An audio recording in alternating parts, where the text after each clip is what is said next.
প্ৰথম কথা হ'ল কি আমি আঞ্চলিকতাবাদক বিশ্বাস কৰা মানুহ। এতিয়া 2021 চনত মই বিজনী সমষ্টিৰ পৰা অসম জাতীয় পৰিষদৰ পৰা প্ৰাৰ্থিত্ব আগবঢ়াইছিলোঁ, এই কথা সকলোৱে জানে। কিন্তু যোৱাবাৰ যিটো নিৰ্বাচনৰ পৰা আমি অভিজ্ঞতা পালোঁ যে আমি যদি আঞ্চলিক শক্তিবিলাকে ভাগ ভাগ হৈ যদি থাকোঁ তেতিয়াহ'লে আমাক এই যি ৰাষ্ট্ৰীয় সাম্প্ৰদায়িক শক্তি আছে এই ৰাষ্ট্ৰীয় সাম্প্ৰদায়িক শক্তিবিলাকে আমাক বিনাশ কৰি পেলাব। আৰু যাতে যিহেতু ৰাষ্ট্ৰীয় শক্তিবিলাকে আমাৰ গাঁৱৰ মানুহৰ আৱেগ যি অনুভূতি এই বুজি নাপায়, সেইকাৰণে মই আঞ্চলিক দলত BPF-ত আজি আনুষ্ঠানিকভাৱে নীতি আদৰ্শৰ প্ৰতি আকৃষ্ট হৈ শতাধিক লোকক মই লগত লৈ আজি যোগদান কৰিছোঁ। এতিয়া মই ক'ব নাযাওঁ যে শূন্য হৈ পৰিছে, কিন্তু আজি শতাধিক জাতীয় পৰিষদৰ কৰ্মকৰ্তাসকলে মোৰ লগত যোগদান কৰাৰ কাৰণে আহিছে। এতিয়া জাতীয় পৰিষদ দলটো আমি সদায় উন্নতি কামনা কৰোঁ। অসম ভিত্তিত যি জাতীয় পৰিষদ দল আছে আঞ্চলিক দল, সেই আঞ্চলিক দলৰ আমি সদায় উত্থান কামনা কৰোঁ। এতিয়া BTCৰ কথাটো সুকীয়া, যিহেতু BTCত এটা স্বায়ত্তশাসিত এটা পৰিষদ গঠন হৈছে, তাত যিহেতু এখন চৰকাৰ চলাৰ কাৰণে এটা জনগোষ্ঠী বা বিভিন্ন জনগোষ্ঠীক লৈ দায়িত্ব অৰ্পণ কৰিছে, গতিকে অসমৰটো অসম হিচাপত হৈ থাকিব আৰু BTCটো BTC হিচাপত হৈ থাকিব।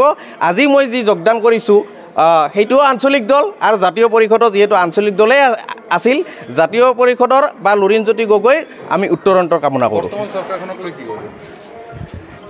এই সম্পৰ্কে মই আৰু আজি মতামত নিদিওঁ, কাৰণ কিয় আজি মই যোগদান কৰিছোঁহে, পিছৰ পৰ্যায়ত নিশ্চয় মতামত দিম।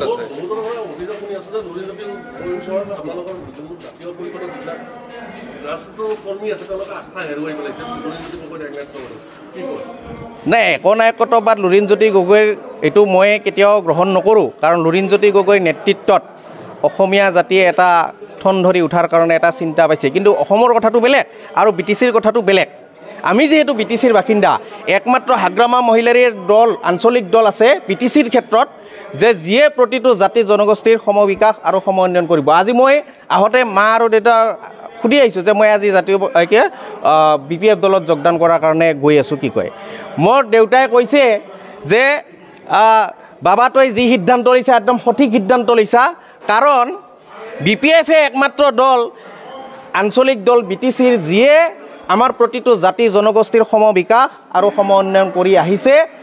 বিগত 17 বছৰ যি ৰাজত্বকাল কৰিল সমবিকাশ আৰু সম উন্নয়ন কৰি আহিছে।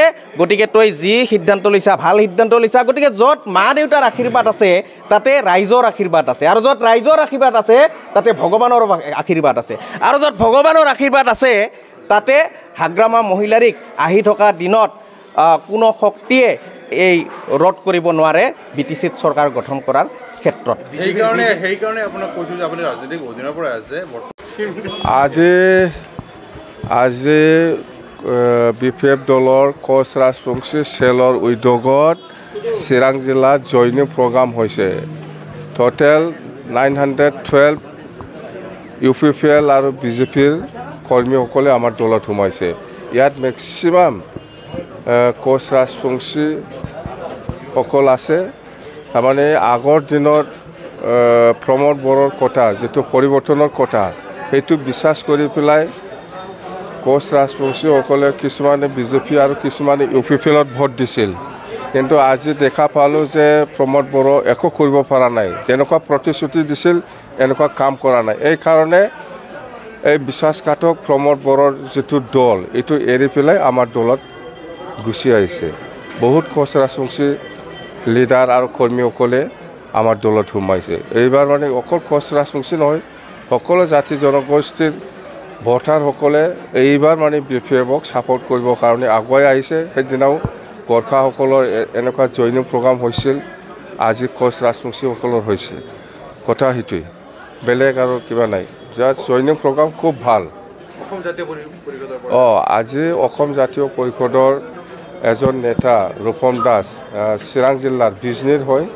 এই মানে 2021 MLA নিৰ্বাচনত মানে অসম জাতীয় পৰিষদৰ হৈ পেলাই MLA খেলিছিল।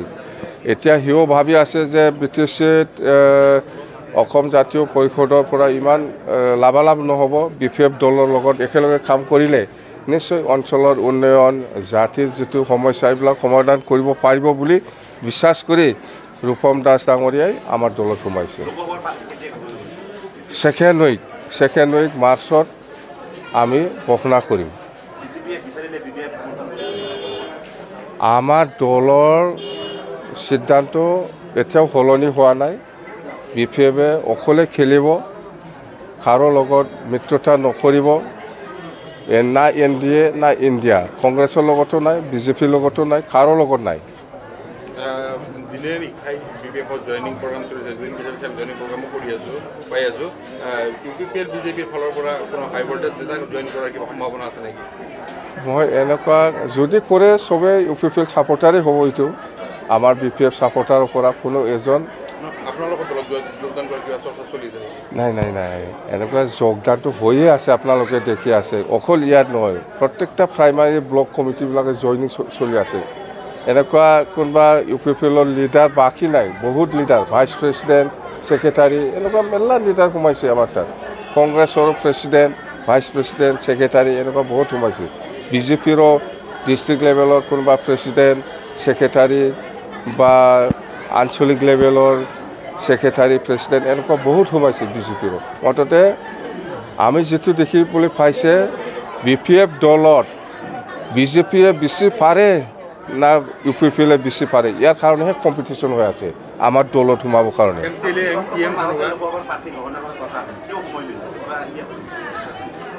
ইলেকশ্যন ঘোষণা হোৱা নাই কেনেকৈ পাৰ্টি ঘোষণা কৰিব ইলেকশ্যন ঘোষণা হ'ব দিয়ক ইয়াৰ পিছত নাই এইটো আগৰ কথা আগৰ কি কাৰণত কৈছিল মই বুজি নাপাওঁ মুঠতে আমাৰ নিৰ্বাচনৰ যেতিয়া ঘোষণা কৰিব ইয়াৰ পিছতে আমি দিম